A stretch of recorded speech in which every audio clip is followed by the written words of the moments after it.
नमस्कार दोस्तों। साल 2025 का दूसरा चंद्र ग्रहण 7 सितंबर दिन रविवार को लगने वाला है और यह चंद्र ग्रहण भारत में साफ साफ रूप से देखने वाला है। लेकिन भारत में यह कितने बजे लगेगा, इसका सूतक समय क्या होगा, साथ ही यह चंद्र ग्रहण कब समाप्त होगा, यह सारी जानकारी आज की इस वीडियो में मैं आपके साथ साझा करने वाला हूं।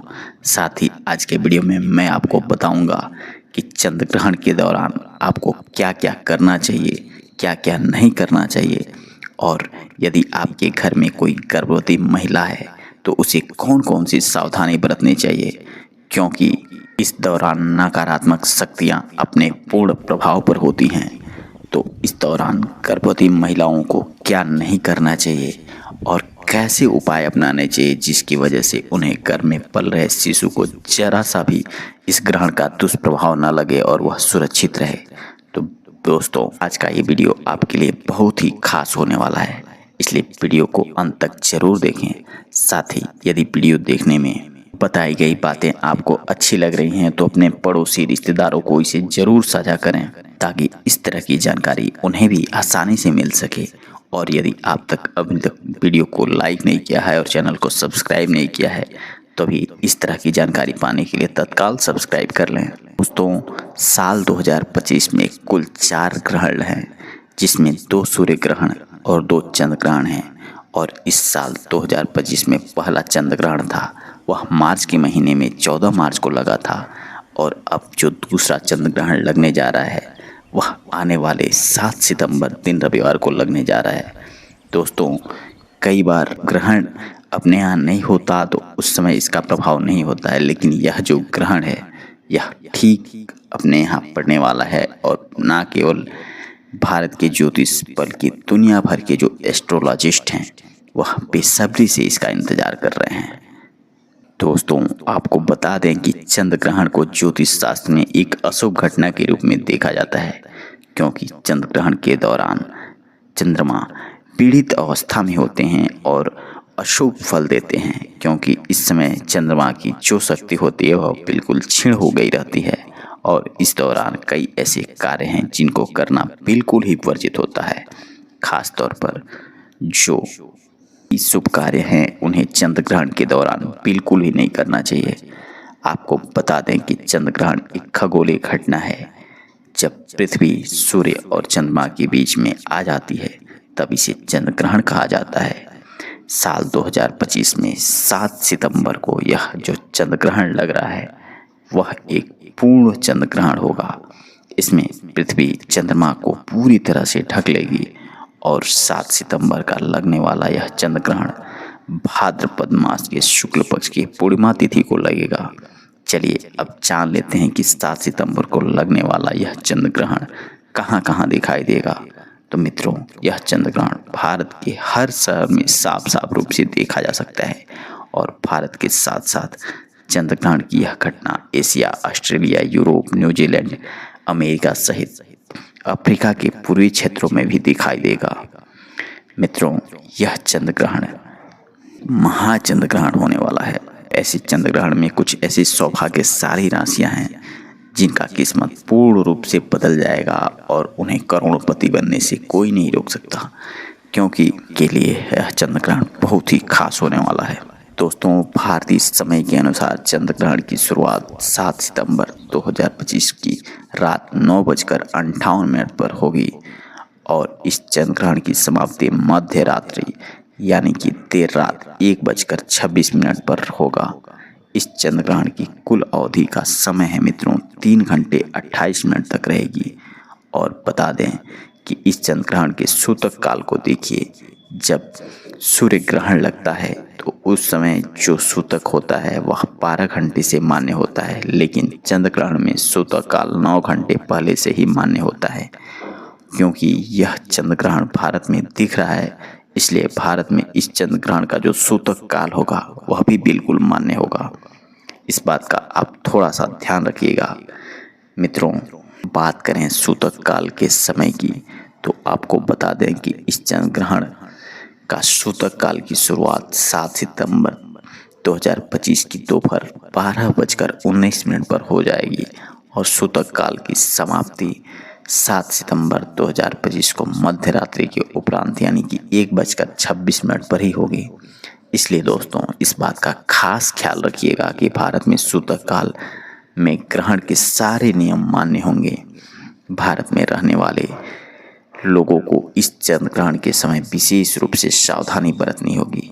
खासकर गर्भवती महिलाएं को इस चीज का विशेष ध्यान देना होगा, क्योंकि ग्रहण का सीधा प्रभाव गर्भ में पल रहे शिशु पर होता है और इस चंद्र ग्रहण का समय गर्भवती महिलाओं को चांद की रोशनी में बिल्कुल नहीं जाना चाहिए और अपने गर्भ पर ग्रहण की छाया तो बिल्कुल ही नहीं पड़ने देनी चाहिए।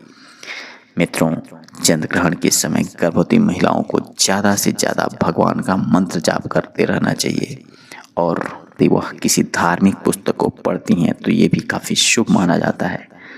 गर्भवती महिलाओं को नुकीली और धारदार चीज़ों का प्रयोग इस सूतक काल और ग्रहण के दौरान बिल्कुल भी वर्जित माना जाता है और गर्भवती महिलाओं को ग्रहण के दौरान बिल्कुल भी चीज़ों का प्रयोग नहीं करना चाहिए। ग्रहण के समय में गर्भवती महिलाओं को किसी भी बात की टेंशन नहीं लेनी चाहिए और इस दौरान गर्भवती महिलाओं को झुककर कोई भी काम नहीं करना चाहिए। इस समय सुई धागे का इस्तेमाल ना करें, ना ही बुनाई करें। ऐसा माना जाता है कि ग्रहण के समय जो गर्भवती महिला होती है वह किसी भी धातु से निर्मित चीज़ों का प्रयोग नहीं करना चाहिए और ना ही इस समय शरीर में आपको इसे धारण करना चाहिए। संभव हो तो गर्भवती महिलाओं को ग्रहण समाप्त होने के बाद स्नान जरूर कर लेना चाहिए और ग्रहण के दौरान अपने पेट पर गेरू का लेप लगा लेना चाहिए। अगर आप बीमार हैं तो किसी कारणवश स्नान ना कर पाएं, यह संभव हो सकता है तो कम से कम अपने शरीर के ऊपर गंगा जल का कुछ छिड़काव ही कर लें और अपने कपड़े बदल दें। ग्रहण के दौरान गर्भवती महिलाओं को खाने में छौंक अथवा तड़का नहीं लगाना चाहिए। खाने को जितना साधारण रखेंगी यह उतना ही ज़्यादा बेहतर होता है। इसके अलावा बता दें कि ग्रहण के समय पति पत्नी को शारीरिक संबंध नहीं बनाना चाहिए। ऐसा करने से आपके घर में सुख शांति खराब हो जाती है। यदि आपकी कुंडली में कोई ग्रह दोष है तो इस समय ग्रहण के दौरान आप घर से बाहर ना निकलें, खासकर जिनकी कुंडली में राहु केतु का प्रभाव ज़्यादा हो। आपको बता दें कि ग्रहण के दौरान तेल मालिश भी नहीं करना चाहिए। ऐसा करने से त्वचा संबंधी रोगों का बहुत ही ज़्यादा होने का खतरा बढ़ जाता है। दोस्तों, ग्रहण के समय तुलसी के पत्ते का विशेष महत्व होता है। इस समय तुलसी जी के पत्तों को तोड़कर अशुभ माना जाता है। किसी भी चीज़ से खाने पीने की जो भी चीज़ें हैं उसमें तुलसी दल डालकर तोड़कर उन्हें पहले ही रख लें और उन्हें ज़रूर डालें। मित्रों, इसके अलावा आपको बता दें कि चंद्र ग्रहण के समय सभी लोगों को कुछ खास बातों का खास ध्यान रखना चाहिए, क्योंकि चंद्र ग्रहण नकारात्मक शक्तियों का बहुत ही बड़ा एक प्रभाव लेकर आता है और सभी लोगों के जीवन में यह देखने को मिलता है। ध्यान रखें कि चंद्र ग्रहण के दौरान बातों में अपने सर में तेल लगाना, भोजन करना, पानी पीना, सोना, बाल बनाना, यह सभी काल बिल्कुल वर्जित हो जाते हैं। इस दौरान कपड़े धोना, बर्तन धोना, खाना बनाना या फिर तेल दाल ये सारा मंजन वंजन करने की मनाही होती है। अगर आप बीमार हैं, बुजुर्ग हैं या बच्चे हैं या फिर गर्भवती हैं तो इस समय के ग्रहण के लगने से पहले ही आपको कुछ खा पी लेना चाहिए और पूरी तैयारी कर लेना चाहिए और करें इस समय कुछ भी खाने पीने से मनाही बरतें कि इससे अन्न और जल का दोष लगता है। आप ग्रहण की नकारात्मक शक्तियों से एकदम सुरक्षित रहना चाहेंगे, कार्य ना करें। दोस्तों, इसके अलावा चंद्र ग्रहण के समय कोई भी शुभ कार्य नहीं करना चाहिए। आपको बता दें कि ग्रहण के दौरान पूजा भी निषेध मानी जाती है। इस दौरान आरती पूजा पाठ करने से मनाही होती है। इस दौरान मूर्ति का स्पर्श करना बिल्कुल ही वर्जित होता है, क्योंकि इस समय प्रकृति सबसे ज़्यादा संवेदनशील अवस्था में होती है। यही कारण है कि इस दौरान पेड़ पौधे, फूल, पत्ते तोड़ना भी वर्जित होता है। शास्त्रों के अनुसार चंद्र ग्रहण के दौरान नाखून काटना, बाल काटना, दाढ़ी बनाना यह भी अशुभ माना जाता है। ग्रहण के समय मांस, मछली, मदिरा आदि का सेवन पूरी तरह से ना करें ग्रहण की अवधि में यह सब चीज़ें नहीं खानी चाहिए। सिगरेट और पान मसाला, शराब पीने वाले जैसे नशीले पदार्थ से भी आपको बचना चाहिए। ग्रहण के दौरान आपको किसी भी तरह का मनोरंजन भी नहीं करना चाहिए। कुछ लोग टाइम पास करने के लिए जुआ, ताश आदि खेलना शुरू कर देते हैं, जो कि बहुत ही ज़्यादा गलत होता है। आपको बता दें कि ग्रहण के समय किसी दूसरे का दिया हुआ अन्न भी नहीं खाना चाहिए, वरना आपके ऊपर बहुत ही ज़्यादा भार पड़ता है और आप 12 वर्षों का पुण्य भी आपका नष्ट हो जाता है। एक बात स्पष्ट रूप से ध्यान रखें कि ग्रहण के दौरान बाहर का खाना भी नहीं खाना चाहिए। इस दौरान सोना नहीं चाहिए, लेकिन गर्भवती महिलाएं, बूढ़े बच्चों पर यह नियम लागू नहीं होते। दोस्तों, ग्रहण के समय जितना हो सके आपको ईश्वर का ध्यान करना चाहिए। साथ ही साथ इस समय लड़ाई झगड़ा, झूठ छपाट, बुरे विचार, इन सब चीज़ों को दूर रखना चाहिए। ग्रहण काल में बुद्धि पर पड़ने वाले कुप्रभाव बहुत ही ज़्यादा होते हैं, इसलिए आपको ज़्यादा से ज़्यादा भगवान का नाम लेना चाहिए, उनकी मंत्र का जाप करना चाहिए। आप चंद्र ग्रहण के दौरान चंद्रमा के मंत्रों का जाप करें। एक मंत्र मैं आपको बता देता हूँ मित्रों, इसे आप कहीं भी नोट कर लें और चंद्र ग्रहण के दौरान आप इसका जाप करते हैं तो आपको बहुत ही ज़्यादा फलदायी फल की प्राप्ति होती है। यह मंत्र है ओम चंद्राय नमः या फिर ओम शोम शुभम नमः मंत्र का जाप कर सकते हैं। और यह ग्रहण समाप्त होने के बाद गंगा जल डालकर स्नान आपको जरूर करना चाहिए। साथ ही पूरे घर में झाड़ू पोछा आदि लगाएं, गंगा जल का छिड़काव करें। घर के मंदिर से लेकर घर के हर कमरे, हर कोने को अच्छे से गंगा जल से छिड़क दें। इसके बाद आप किसी ज़रूरतमंद या किसी गरीब या ब्राह्मण को अन्न, धन, वस्त्र आदि दान करते हैं तो इससे आपको पुण्य फल की प्राप्ति होती है। और अब आपको बता दें कि चंद्र ग्रहण के दौरान आपको किन उपायों को करके अपने जीवन में आप कष्टों से मुक्ति पा सकते हैं मित्रों। तो इसमें प्रकृति जो होती है बहुत ही ज़्यादा संवेदनशील होती है और इस दौरान कोई भी यदि आप उपाय कर लेते हैं तो वह कभी विफल नहीं जाता। तो इस समय आप धन लाभ के लिए ग्रहण के समय श्री सूक्त का पाठ करें। इसमें धन के कई तरीके से लाभ होते हैं और पैसे रुपए में जुड़े हुए बहुत ही ज़्यादा लाभ मिलता है मित्रों। आपके भाग्य खुल जाते हैं, सुख समृद्धि शांति घर में प्रवेश करती है। ग्रहण के समाप्त होने के बाद आपको गौ माता जो होती हैं, गाय होती हैं, उन्हें गुड़ और रोटी अवश्य ही खिलाना चाहिए। इससे घर में सुख समृद्धि आती है। और यदि किसी का नज़र दोष से मुक्ति पाना है तो ग्रहण के बाद काले तिल और सरसों के तेल का दीपक पीपल के वृक्ष के नीचे यदि आप रख देते हैं तो इससे नज़र दोष की जो भी समस्या होती है वह दूर हो जाती है। चंद्रमा के दोष, कुंडली में मांगलिक दोष हो या फिर चंद्र दोष हो, इसके निवारण हेतु ग्रहण के समय चंद्र मंत्र का जाप करें और चांदी के बर्तन में दूध भरकर शिवलिंग पर अर्पित कीजिए। इससे आपको चंद्र दोष से बिल्कुल ही छुटकारा मिल जाता है मित्रों। यदि आप स्वास्थ्य लाभ हेतु अगर घर परिवार में कोई बहुत ही ज़्यादा बीमार है तो इस ग्रहण के समाप्त होने के बाद से स्नान कर गंगा जल का छिड़काव करें और भगवान विष्णु का ध्यान करें। नौकरी या व्यापार में वृद्धि के लिए, सरकारी नौकरी प्राप्ति के लिए यदि आप कोई दूसरी नौकरी या प्रमोशन चाहते हैं और अपनी तरक्की करना चाहते हैं तो ऐसे में चंद्र ग्रहण की समाप्ति के बाद तुलसी माता के पास आप एक शुद्ध घी का दीपक जला दें, जिसको इन सारी चीज़ों में तरक्की मिलेगी। आपके घर से गरीबी हमेशा हमेशा के लिए मिट जाएगी। दोस्तों, अब बात कर लेते हैं उन भाग्यशाली राशियों जिनका जीवन इस चंद्र ग्रहण के बाद से बिल्कुल पूरी तरह से बदल जा रहा है।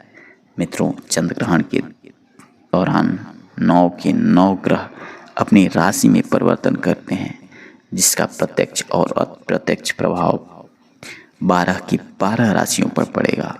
यानी कि चंद्रदेव की कृपा से यह 12 राशियों को चंद्र ग्रहण के बाद से बहुत ही लाभ मिलने वाला है।